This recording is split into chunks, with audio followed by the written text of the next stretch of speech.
Hello fellow modelers! In today's video, I would like to share my top 5 favorite techniques for creating position, navigation and landing lights. Let's start by making them from scratch. Older kits often don't come with clear parts for these details, so you will need to cut a bit of plastic using a razor saw or hobby blade.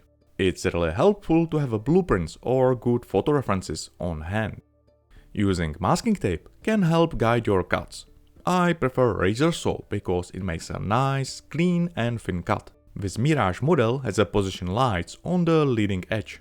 However, since the wing is quite thin and rounded, the best approach is to use a clear plastic. You can use leftover clear plastic sprue for this. Keep in mind that not all position lights are clear. Many feature lovely transparent covers in red, green or blue. Personally, I like to use transparent plastic from old Flint lighters. They are very affordable and come in variety of shades. Before you start cutting, make sure to get rid of a gas. You can unscrew the top section and let it evaporate, or some lighters might have a refueling vents underneath. One lighter can last for years, since you only need a small amount of plastic for your project. I attach this small piece using a thin glue, but I also reinforce it with a super glue for stronger bond. The plastic used in lighter is quite rigid and beautifully transparent, making it ideal for what we need. This bright shade of a green may be a bit too vivid, but don't worry, the darker Flint lighters are available if you prefer. Once the glue has fully cured, I can smooth a clear plastic block using a nail file. I typically use smooth sandpaper for polishing, but if you want even better finish, the polishing compound works lovely. I highly recommend this technique for thin or curved wings. While it does take some time, you cannot achieve this effect properly with a paint. Transparent lights needs to be actually transparent. Another option I have mentioned is using a leftover clear plastic sprue. Though the downside is that you will need to paint them with a transparent paint if you are aiming for red or green. The sprue is usually round, so you will need to have flatten it for a proper fit. After that, it's just like working with a lighter plastic. Smooth it out with a nail file to match the surface contours, and then polish it up. The second technique I recommend is to imitate new cover glass on the landing lights. Typically, the clear part is located on the leading edge. It tends to be fairly large. The plexiglass used is thin and has a nice level of transparency. Some kits completely lack this feature, which means you will need to cut out plastic and add a light inside. Modern kits do come with clear parts, but they are often too thick. Therefore, I have a more efficient and realistic method to tackle this issue. Start by adding some details to the interior. Instead of using plastic foil or resin covers, opt for this crystal tape by 3M. While classic clear packaging tape can work, this tape adheres well to the model surface and provides excellent transparency. Make sure there are no dust particles trapped inside the wing, as they will stick to the tape. Also, take care to avoid fingerprints. Simply don't touch the tape on the cover glass. Now, carefully trim away the excess tape, and it's wise to switch to fresh blade for this task. You will notice that the frame is actually present on the actual machine as well. The foil is quite thin, allowing you to easily see all the intricate details inside. Of course, you can apply the tape after painting, but it's also perfectly fine to use a yellow masking tape and then spray camouflage over it. As I mentioned, the tape holds firmly in place, so there is no risk of it pinning off. You might also be concerned that the tape will be raised above the surface, but as you can see, it is hardly noticeable. Primarily, this tape thickness gives a more realistic look. The application is straightforward and is fully transparent. You can secure the edges with a bit of superglue, but it's not necessary. I have had this tape on my model for 5 years and it's still holding strong. The third technique represents a modern approach. The navigation light is typically clear, with only a bulb itself being red or green. You can use residual plastic sprue, drill a hole inside, paint it, but in the end it doesn't look alright. That's why I prefer to create the light using a styrene profile. Silver is the best base for any light. Nowadays, the UV resin is a game changer. It dries in a few seconds and is incredibly strong. I use this jewelry UV resin, but you can also find this product in your local model shop as it appears same. I recently started experimenting with a transparent resin pigments, which allow me to mix small amount of a pigment with a resin to achieve any color shade I want. To cure the resin, I typically use UV flashlight. Alternatively, you can also use UV curing station for nails or 3D printing.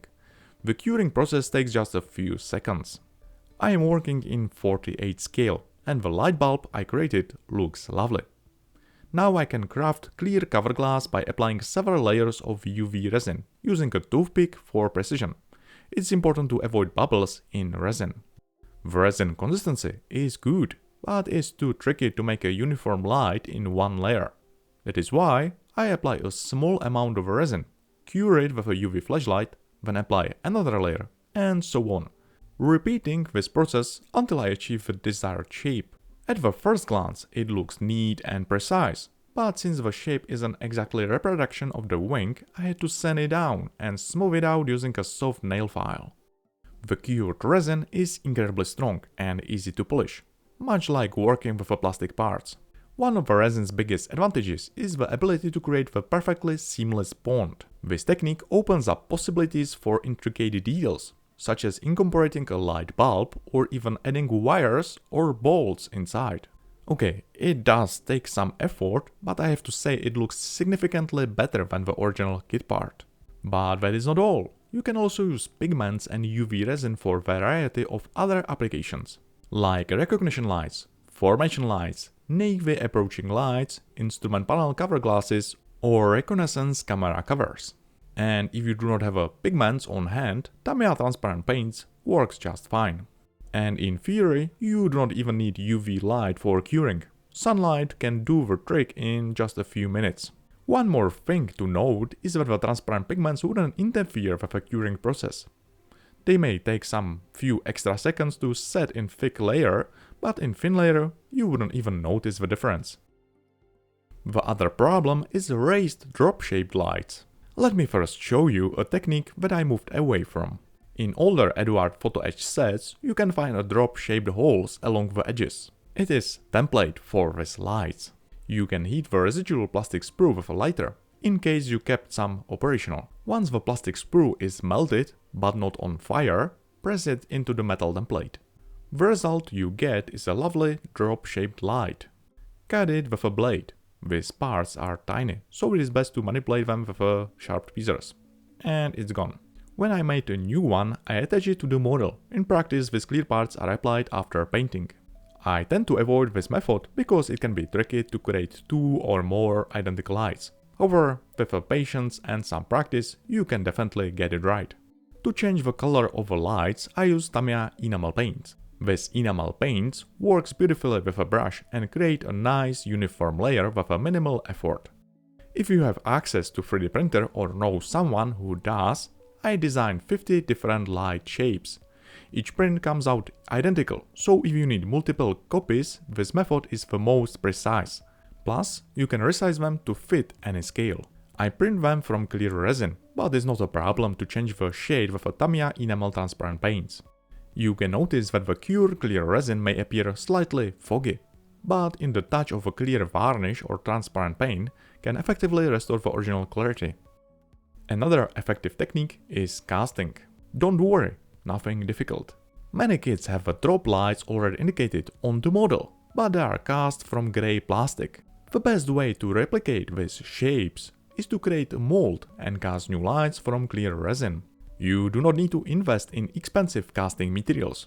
I use affordable, reusable thermoplastic called Oyumaru or blue stuff. Simply, this material becomes flexible when heated in hot water, but maintains its shape when it cools down. And it's not sticky, making it ideal for creating molds of fine details. Next, simply apply a small amount of UV resin and cure it. After that, all that is left to do is cut out the original plastic light and replace it with a new clear resin version. Simply lovely.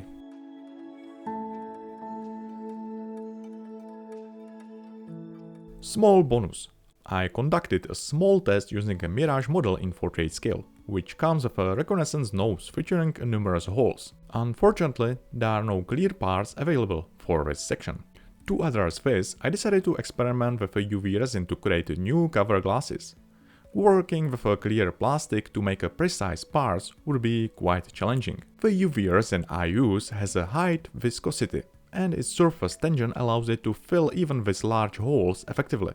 Plus, the layering advantage means you can create a nice rounded glass surface. After smoothing and polishing the covers, I was pleased with the result. It's clear that the resin seamlessly captured the shapes of the holes, making it easier when trying to carve the shapes from plastic boards or similar materials. This resin application took only a few minutes. Theoretically, UV resin can also serve as a filler for large repairs, as it forms a strong bond and can blend with the surrounding surface shapes. And with this bombshell, we are done. I hope you have learned something new and try out some of these techniques in your next project. Thank you for watching and see you next time with another model or tutorial. And special thanks to my Patreons for their support. These videos wouldn't be possible without you.